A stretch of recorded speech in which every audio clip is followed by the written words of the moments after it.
మీకు కోటీశ్వరుడు కావాలి, తర్వాత ఎక్కువ రిటర్న్స్ అనేది మ్యూచువల్ ఫండ్‌లో తీసుకోవాలి. తర్వాత నేను మిడిల్ క్లాస్ లాగానే ఉండకూడదు. నేను ఒక కోటీశ్వరుడిని కావాలి, ఐశ్వర్యవంతుని కావాలి అని అనుకోవడం, ఒక మైండ్ సెట్‌ని డెవలప్ చేసుకోవడం, సైకలాజికల్‌గా మీకు మీరుగా మీరు రెడీగా ఉండి మీరు ఇన్వెస్ట్మెంట్ చేయడం అనేది స్టార్ట్ చేయండి. సో ఎప్పుడైతే మీరు ఇన్వెస్ట్మెంట్ చేసుకుంటూ ఈ మైండ్ సెట్తో ఉంటారో, సో కోటీశ్వరుడు అయిపోయానా అన్న మైండ్ సెట్తో ఉంటారో, మీ ఇన్వెస్ట్మెంట్ అనేది డిస్టర్బ్ కాకుండా సస్టైన్గా అంటే రెగ్యులర్గా ఎస్ఐపి చేయడము అనేది జరుగుతూ ఉంటుంది. సో దాన్ని బ్రేక్ చేయకుండా ఇన్వెస్ట్మెంట్ అనేది చేయాలండి.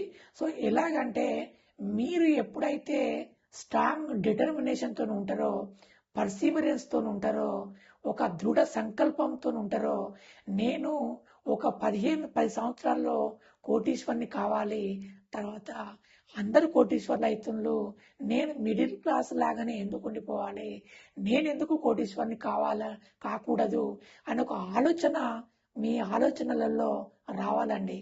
ఎప్పుడైతే మైండ్లలో మెదడులో బలంగా నాటకపోతుందో, ఒక స్ట్రాంగ్ మైండ్ సెట్ డెవలప్ అవుతుందో, అప్పుడు మన ఇన్వెస్ట్మెంట్ అనేది ముందుకెళ్ళిపోతూ ఉంటుంది.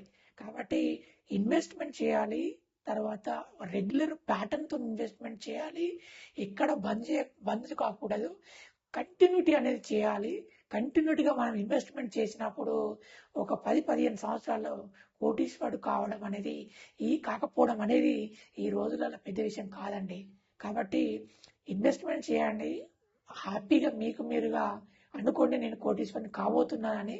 సో ఫిజికల్గా, మెంటల్గా, సైకలాజికల్గా కోటీశ్వరుడు కండి. అలాగే మీ ఎస్ఐపి కూడా కాంపౌండింగ్ ఎక్కువ వర్కౌట్ అయ్యి లాంగ్ టర్మ్లో ఒక 20 ఇయర్స్లో మీ ఫైనాన్షియల్ గోల్స్ రీచ్ అవుతూ ఉంటారు. మీరు కోటీశ్వరుడు అయిపోతూ ఉంటారు.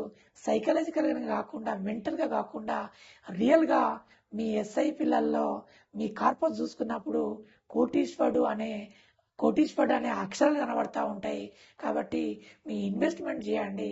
ఇన్వెస్టర్స్ మంచి ఇంటెలిజెంట్ ఇన్వెస్టర్స్ అండి. సో అప్పుడు మీ ఫైనాన్షియల్ గోల్స్ మీరు రీచ్ అవుతారండి.